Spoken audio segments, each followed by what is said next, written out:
बताइए कौन सा रिश्ता ऐसा है जिसे हम पर्दा करना चाहिए हमें और किससे नहीं करना चाहिए। जेठ की दोपहरी में पाँव जले हैं राजा पाँव जले हैं। अरे जेठ की दोपहरी में पाँव जले हैं राजा पाँव जले हैं। आके गोद में उठा ले थाम ले बैया। अरे जेठ की दोपहरी में गर्मी लगे है रानी गर्मी लगे है। जेठ की दोपहरी में गर्मी लगे है रानी गर्मी लगे। आके मुझको बिठा ले पलकों की छैया। जेठ की दोपहरी में गर्मी लगे है रानी गर्मी लगे है। Hello friends, welcome to my new blog allrounder Rakhi. तो जेठ की दोपहरी में पाँव जले हैं और गर्मी भी वास्तव में जेठ का जो महीना होता है ना, बहुत उसमें कहते हैं वास्तव में तपने वाली जो मेन गर्मी पड़ती है जेठ की, कहते हैं जेठ की गर्मी फेमस होती है। तो पाँव भी जलते हैं और गर्मी भी लगती है, बहुत ही अच्छी बात। जेठ, तो जेठ से मुझे याद आया, जेठ का महीना जो होता है ना, जेठ का महीना भी होता है और रिश्तों में भी जेठ होते हैं ना, जानते होंगे ना। हमारे मतलब पति के जो भाई जेठ, हमारे जेठ होते हैं ना, तो जेठ। तो मुझे एक बार बताइए, कौन सा रिश्ता ऐसा बड़ा है, ससुर का या जेठ का?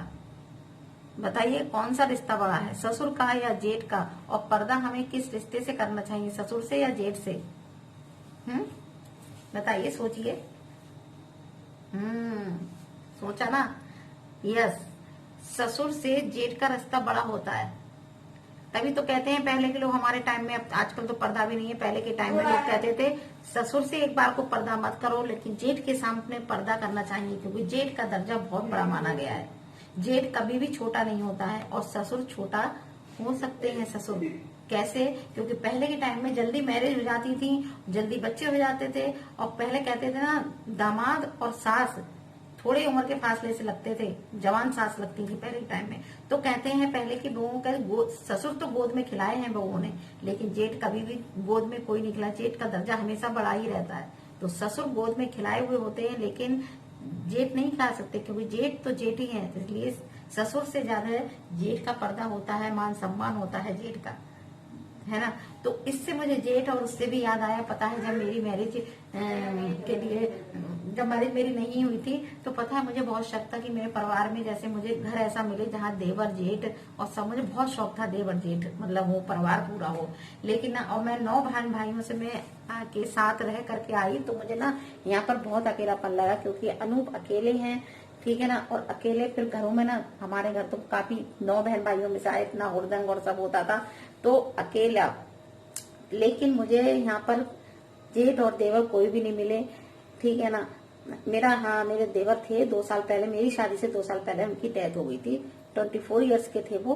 तो मुझे वास्तव में देवर और जेठ की कमी खलती। मुझे लगता है 2 भाई होने चाहिए सुख दुख में, है ना। तो लेकिन सबसे बड़ी बात, मेरी जो सिस्टर्स हैं चारों, उनको चारों को देवर जेठ सब मिले, और मुझे किस्मत होती। कहते हैं ना, जिस चीज की चाह होती है वो चीज नहीं मिलती किसी को, है ना। किसी को भी जिस चीज की चाह होती है वो चीज नहीं मिलती, तो मुझे नहीं मिली। और बाकी मेरी सब बहनों के भरा पूरा परिवार है सबका, लेकिन मेरे लिए वो सब बहुत प्यार करते हैं। पता है, मेरी सिस्टर्स की जो जेठानी है या देवरानी जो भी है, मुझे बहुत प्यार करती हैं, बहुत। अपनी बहन से ज्यादा मेरी सिस्टर रामपुर वाली है, उनकी जेठानी भी मुझे बहुत प्यार करती हैं।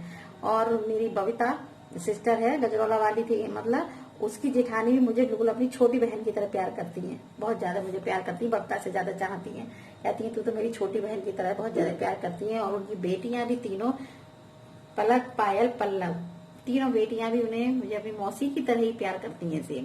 तो रिश्ते कहते हैं ना, अपनों से ही रिश्ते नहीं बनते, बनाने से भी बनते हैं और प्यार से भी बनते हैं। जिसके मन में प्यार है ना, वो हर रिश्ते में बांटेगा, और जिसके मन में प्यार नहीं है वो अपने रिश्ते भी बिगाड़ लेगा। तो काफी प्यार मिला है, सब मुझे बहुत प्यार करते हैं वैसे। तो कहते हैं ना, कमी तो किसी ना किसी चीज की लाइफ में रह ही जाती है। तो जेठ, ठीक है ना, तो जेठ का दर्जा सबसे बड़ा होता है, ससुर से भी ज्यादा बड़ा। आजकल तो रिश्ते भी क्या रह गए हैं, थोड़े टाइम बाद बच्चे ये भी नहीं पहचानेंगे मौसी मामा या ताऊ चाचा ताई कौन होते हैं, क्योंकि रिश्ते एक बच्चे होते हैं लोगों के या 2 बच्चे होते हैं। तो रिश्ते मायने अब रिश्तों के खत्म होने ही वाले हैं थोड़े आने वाले समय में।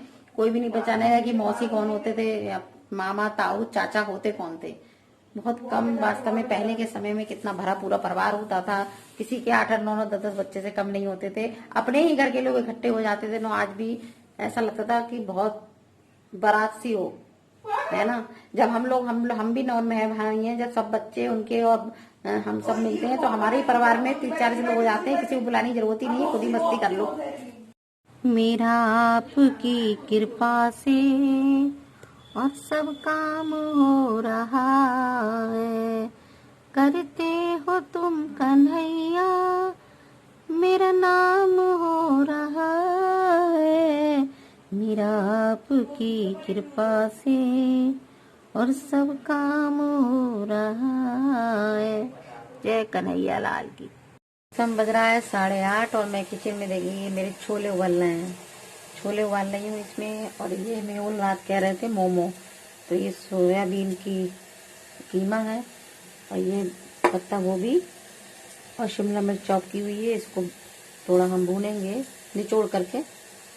और इधर मेरे टमाटर आलू बन रहे हैं, आलू लंच में टमाटर आलू ले जाएंगे ऑफिस। वैसे मैं आलू ना टमाटर आलू हमेशा उबाल करके बनाती हूँ, लेकिन आज थोड़ा जल्दी थी तो मैंने डायरेक्ट ही छोंकी काट करके इस तरीके से। छोले उबल चुके हैं और ये देखिए टमाटर आलू रेडी हो गए हैं यम्मी से। टमाटर आलू की सब्जी मुझे बहुत पसंद है, टमाटर आलू पूरी, है ना। और इधर मोमो के लिए मोमो की तैयारी हो रही है। कह रहे थे सुबह नाश्ते में मोमो ही खाने हैं, देखिए इसमें मैंने नमक, छोला मसाला,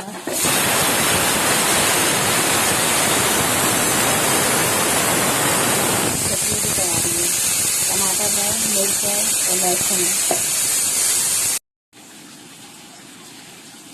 काम बज रहा है 9:15 और मैं जा रही हूँ नहाने के बाद। इस समय पता है सबसे ज्यादा हैंड वॉश खर्च हो रहे हैं। ये रिफिल महीने में मेरे 3 तो उठ जाती हैं, 3 तो इसको भर लेते हैं। ये भी ना फिर रह ही जाता है, कल से नहीं निकल पा रहा है, खत्म हो गया था परसों से। लेकिन दिन भर हैंड वॉश ही होते हैं, इसलिए हैंड वॉश की तो बस शामत आई हुई है। तो बस अब हम ये भर के अब हम नहाने जा रहे हैं। छोटे मोटे काम मॉर्निंग में बहुत दिखते हैं। ये 2 दिन से भरने को पड़ा था, ये भरा, फिर रिफाइंड वगैरह खत्म हो गया था, वो निकाला पॉच, वो डिब्बे में भरे आज निकाल करके।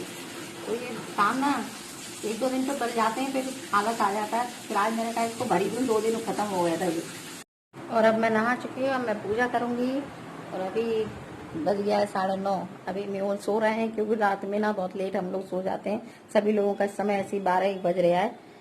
तो मेहुल अभी सो रहे हैं और मेहुल के पापा नहा रहे हैं। मैं नहा चुकी हूँ, मैं पूजा करने बैठ रही हूँ। मिलते हैं आपसे हम बाद में। पूजा हमारी हो चुकी है और आपको एक चीज दिखाई, मैंने ना पूजा की ड्रॉर खोली, मंदिर की ड्रॉर में। अभी नवदुर्गों में ना मैंने श्रृंगार रखते हैं ना, देवी माँ को चढ़ाते हैं, मतलब नवदुर्ग तक वहीं रखा रहता है। तो ये देखिए श्रृंगार की चीज, ये देखिए शीशा, तेल, रबड़ बैंड, ये सब श्रृंगार का सामान। तो आज मैंने बिंदी लगा ली इसमें से। और आपको दिखाऊं देवी माँ का श्रृंगार का टॉप्स, देखिए आज मैं यही टॉप्स पहन लेती हूँ, श्रृंगार के देवी माँ के टॉप्स। छोटे से कैसे लग रहे हैं। श्रृंगार का देवी माँ का सामान ना चढ़ाने में बहुत किस्मत से मिलता है। जब हम लोग मंदिर जाते थे ना नवदुर्गों में, तो मांग मांग के लेते थे, कोई सिंदूर मिल जाता था, किसी को बिंदी मिल जाती है। तो आज मैंने श्रृंगार वाली बिंदी लगाई है। और टॉप्स छोटे हैं ना तो दिखाई नहीं दे रहा हूँ, तो आज मैंने पहन लिए मिल गए। तो मेरे देखिए उबल चुके हैं अच्छे से छोले। और अब ये मेहुल मखाने और बादाम मेहुल को दे देते हैं। मेहुल खाते हैं मॉर्निंग में मखाने और बादाम। लो मेहुल खाना। ये नाश्ता पराठा टमाटर आलू भुजिया है रात की। और अनूप ऑफिस जा चुके हैं, अब मैं नाश्ता करने बैठी हूँ। बज गए 10:15। खा लीजिए, आ जाइए मेरे साथ गरम गरम। भी नाश्ता कर चुकी हूँ और मेहुल पी चुके हैं मट्ठा। अब मोमो खाएंगे थोड़ी देर में। 12 बजे इनकी ट्यूशन दीदी आती है पढ़ाने, तो कह रहा है मम्मी दीदी भी खा लेगी मोमो। तो देखते हैं कितनी देर में मोमो बनवाते हैं। तैयारी सब हो गई है मोमो की भी। और ये देखिए बतासे हमारे ना पीछे ही हैं एक, तो वो गरम गरम बतासे, मतलब उनका बिजनेस है, बनाती हैं घर में ही, कितने बढ़िया टेस्टी बिल्कुल सॉफ्ट बतासे हैं। तो ये 30 रुपए के 50 बतासे हैं, ये मैंने मंगा लिए हैं। और अब मैं मंगाऊंगी, और छोले तो मेरे उबली गए हैं, सब्जी बन जाएगी और यूज भी हो जाएंगे। और अरक दिखाती हूँ आपके लिए। मैंने पुदीना, जीरा और हींग और 2-3 काली मिर्च और थोड़े से आम, ये सब डाल के मैं पीस ले रही हूँ इसको। तो बताशे का अरक के लिए देखिए मैंने पीस लिया था पुदीना, हरी मिर्च और इसमें आम कच्चा और हींग और जीरा। ठीक है, अब इसको हम छान लेंगे। आप जितना पानी डाल करके पतला वो उसमें करना चाहें, पानी डाल करके ये मैं छान लूंगी। ये अरक मेरा तैयार हो गया है, पानी पूरी भी कह लीजिए, बताशे कहते हैं हम लोग। और इसमें मैंने नींबू भी डाले हैं 2। ठीक है, और ये जलजीरा पाउडर के पाउच रखा हुआ था, ये जलजीरा पाउडर डाला है 1 पाउच। और बहुत से लोग इसमें बूंदी डाल देते हैं ना, लेकिन हमारे यहाँ बूंदी कोई पसंद नहीं करता है। तो ये देखिए अरक कितना ही यम्मी सा चटपटा सा मस्त तैयार हो गया। इसको फ्रिज में डाल देंगे, थोड़ी देर ठंडा होके और अच्छा लगने लगेगा। ये मैं बना रही हूँ कस्टर्ड। कल मैंने बनाया था हलवा, मेरा खाने का मन था, आज कस्टर्ड बनना है ये। और इस समय पता है 11:15 बज रहे हैं, आज मैंने बहुत वेराइटियां बना ली ना। और कस्टर्ड मेरा ठंडा हो रहा है, उसके बाद में फल जो भी रखे हैं, केला रखा हुआ है और आम रखा हुआ है, जो भी रखे हैं वही डाल दूंगी। और ये देखिए मैंने लिए हैं अरबी के पत्ते, तो इसके बनाऊंगी पतौड़े। बहुत ही यम्मी पतौड़े लगते हैं इसके। अरबी के पत्ते भी बहुत से लोग काट के बनाते हैं, लेकिन मैं पत्ते में पत्ता लपेट के जैसे बनते हैं ना रोल करके, उस टाइप से बनाऊंगी। तो देखते हैं इसकी, आज कोशिश करूंगी शाम तक बन जाए ये भी। ये देखिए मैंने मोमो सारे रेडी करके रख लिए हैं। अब इनको मैं जब मेरे खाएंगे ना तभी इसको बफा दूंगी। ऐसा शी क्या कह रही हो? और मैं अब अपने ब्लॉग का, इस समय बज रहा है 6:15, तो 6:30 और 7 के बीच में मेरी वीडियो अपलोड होती है। तो अब मैं शाम के खाने की तैयारी करूंगी। आज काफी कुछ बना लिया। पतौड़े मैं कल आपको रेसिपी दिखाऊंगी अरबी के पत्तों की। आज नहीं बना पाई क्योंकि बहुत काम हो गया था, बहुत। आज मैंने कुछ ज्यादा वैरायटी बना ली तो बताशे भी खा के चुकी हूँ, और छोले बना रही हूँ। सुबह वाले थे ना मैंने, तो वो मेरे बताशों के साथ में भी, पानी पूरी के साथ में भी चल गए। और छोले और बनाऊंगी भटूरे। ठीक है, तो अपने वीडियो का यहाँ पर ही एंड करती हूँ। कल कोई अच्छा सा ब्लॉग लेकर के आऊंगी, तब तक के लिए